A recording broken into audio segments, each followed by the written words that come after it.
दिल्ली के लाजपत नगर की तंग गलियों में एक मोबाइल एक्सेसरीज की छोटी सी दुकान थी, जहां हर शाम एक दुबलापतला लड़का तेज आवाज में बोलता, फोन कवर देखिए, गोरिल्ला ग्लास सस्ते में, फुल स्क्रैच प्रोटेक्शन। उसका नाम था अमन मिश्रा, उम्र 18 साल। लोगों को शायद यह दुकान उसकी आजीविका लगे, लेकिन उसके लिए ये एक ठिकाना था जहां दिन भर रोजगार चलता और रात को सपनों की पढ़ाई। अमन दिल्ली में जन्मा, पला बढ़ा। उसके पिता पहले एक कंपनी में क्लर्क थे, लेकिन लॉकडाउन के बाद नौकरी चली गई। माँ एक प्राइवेट स्कूल की आया थी, पर काम का पैसा महीनों बाद मिलता। घर की जिम्मेदारी धीरे धीरे अमन के कंधों पर आ गई। अमन बचपन से डॉक्टर बनना चाहता था। वजह बड़ी सीधी थी।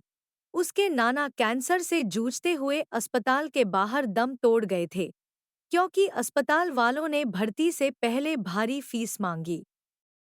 उस दिन अमन की आंखों में आंसू नहीं, आंख थी।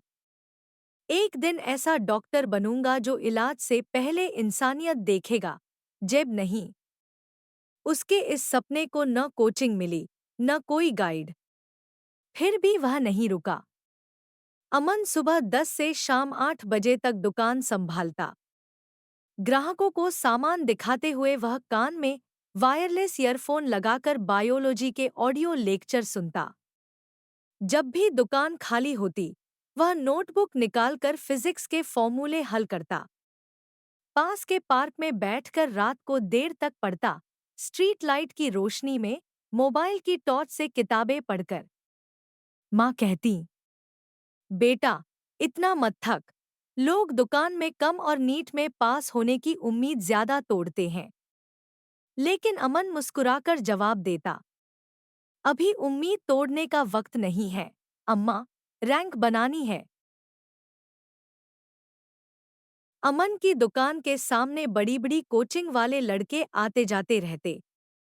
झुंड में आते, महंगे बैग, अच्छे मोबाइल, लंच बॉक्स और किताबों से लदे हुए। कुछ अमन को देख हंसते थे। तेरा क्या भाई, तू तो एनईटी नहीं, स्ट्रीट क्लियर करेगा। अमन को ताने चुभते थे, लेकिन वो उन्हें अपनी ऊर्जा बना लेता।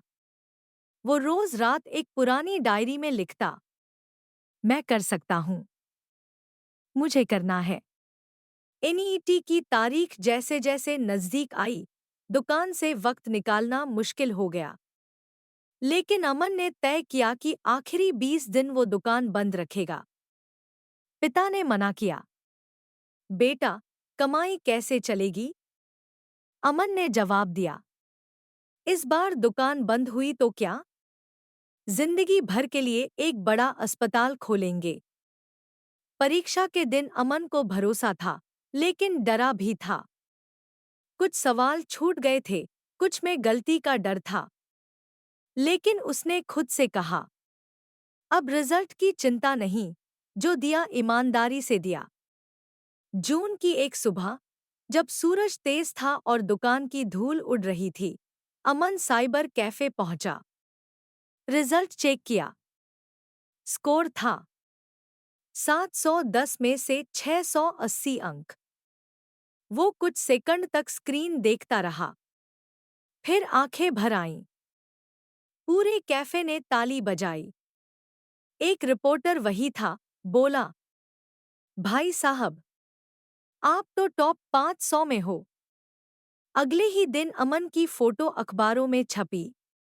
मोबाइल कवर बेचने वाला अमन बना एनईटी रैंक होल्डर, शहर को गर्व। स्थानीय विधायक मिलने आए। कोचिंग वालों ने कहा, आपको तो हम ब्रांड एम्बेसडर बनाना चाहते हैं।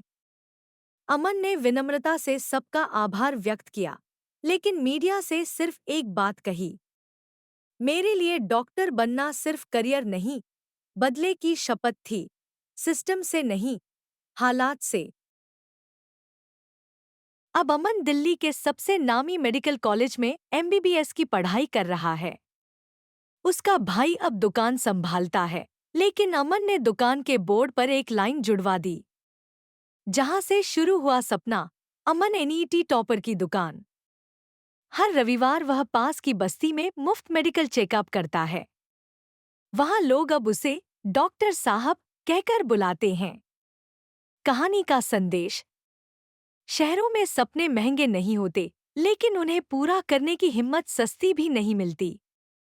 ताने, परेशानियां और अभाव, ये सब रुकावट नहीं, रास्ता बन सकते हैं। खुद पर भरोसा, माँ की दुआ और मेहनत से हर नामुमकिन भी मुमकिन हो सकता है।